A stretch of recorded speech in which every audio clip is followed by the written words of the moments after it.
We're back in Ho Chi Minh City now with more of my exclusive interview with Secretary of State John Kerry and his take on those alarming developments this week out of Syria, where al-Qaeda appears to be gaining ground, taking over warehouses full of aid meant for American-backed moderate rebels. The major news out of Syria this week, the U.S. has suspended non-lethal aid because Islamist rebels took over a warehouse. Yeah. How did that happen? Well, it happened because there's a certain amount of infighting taking place within the opposition. And this is the nature of the beast that has been unleashed by Bashar al-Assad, who probably is feeding some of it himself because he likes to try to play the card that he is the better alternative to these extremists. So there are some indicators that he's even fueling some of that. The problem is you have some radical Islamic elements there. So what's the next move? Well, there is the moderate opposition has been united up until recently, and we believe they still can be united. We are aiming towards the Geneva II conference, which will take place in January, in the latter part of January. We are committed to trying to bring people together, a strong representation of the opposition, together with the Assad regime representatives and with maybe 30 or so other countries, and all try to work in the same direction, which is to get a political settlement out of Syria. When can you start the non-lethal aid back again to those moderate rebels? I think very quickly. What are you waiting for? Well, we've already had some proffers to have the warehouse protected and other kinds of things, but I think people want to be careful, have the meetings that we need to have, and make certain we can proceed forward thoughtfully. Nobody wants to just fill the warehouse up again and have it taken over again. That doesn't make sense. So we need to make sure of where we're going. But look, this is complicated. This isn't easy.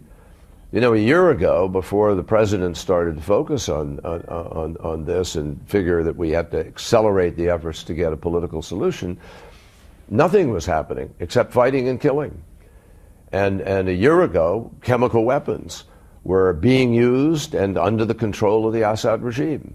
Now, through our diplomatic efforts, we are moving towards a peace conference. And you really think that's going to happen next month? We're committed to going. The Russians are committed to going.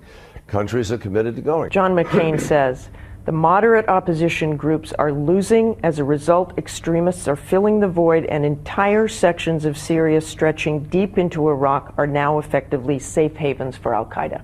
True? There's some truth. Yeah, it's absolutely true. Al-Qaeda has greater clout there than it had before, and it's an increasing threat. And it's a threat we're going to have to confront. But John also understands that the members of Congress with whom he serves were not willing to put additional money in order to fund overtly and put money into the opposition significantly. Let's turn to the war we are still in, and that is in Afghanistan, and there's very little progress, it appears, with Hamid Karzai, the president who does not want to sign this security agreement that would allow U.S. forces to remain beyond 2014, making it clear that's what the U.S. wants, to allow troops to stay beyond 2014. Well, the U.S. wants success in Afghanistan.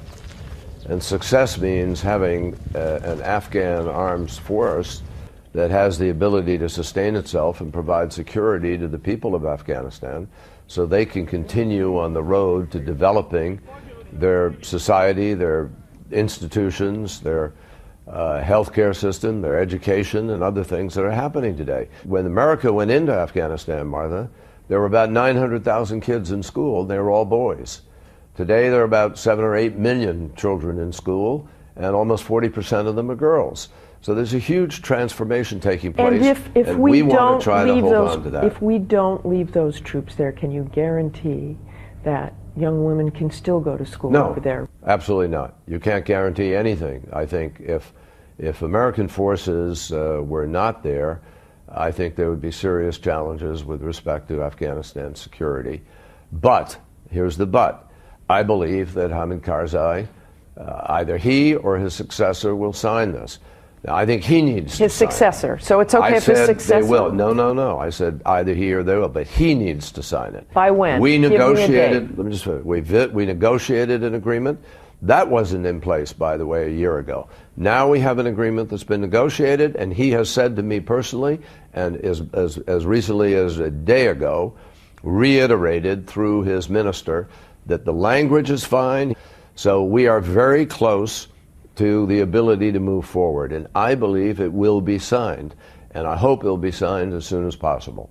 Is there a cutoff date where you have to say we can't leave the Well, there is a there? cutoff date, but I'm not going to get into cutoff dates. I First think what's it was important October, to then understand does is it have to be by January? No, this needs to be signed as soon as possible, and I think he understands that. How long do you want troops to stay there? Well, that's up to the President of the United States, and it's up to the process on the ground.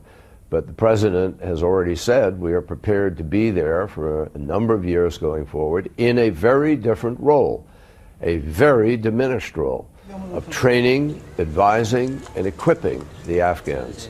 We will not be in combat. America will not be engaged in combat.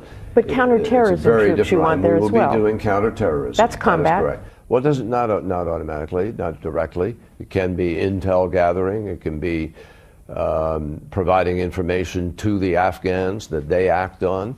And in some cases, it might wind up being kinetic by American forces. But the point is, it's not day-to-day combat against the Taliban on behalf of the Afghan people. It's counterterrorism to fight against terrorists, Al-Qaeda, the Haqqani network, others who are threatening American assets and America itself. You've put so much effort in your first year into Mideast peace.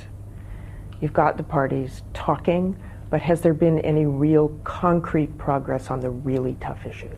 Yes, actually there has been. But we've agreed not to be talking about what we're doing because it just creates great expectations, it creates pressure, it creates opposition in some cases. If this conflict was easy, Martha, this would have been done years ago. It's confounded presidents and secretaries of state for 30 or 40 years. And you feel this time it's complicated different? now. Well, I think we're in a different moment now. And hopefully the leaders will seize this moment and at least move the balls forward somewhat. We're sitting in Ho Chi Minh City. You're a Vietnam War veteran and an anti-war activist after the Vietnam War. How much of your worldview comes from your time spent here? Well, obviously some of it, Martha, but one thing I'm very careful, very, very careful not to do is see everything through the lens of Vietnam. That would be a huge mistake. And it's informative, but it doesn't imprison me. It doesn't dominate me. Thanks very much, Mr. Secretary. Thank you.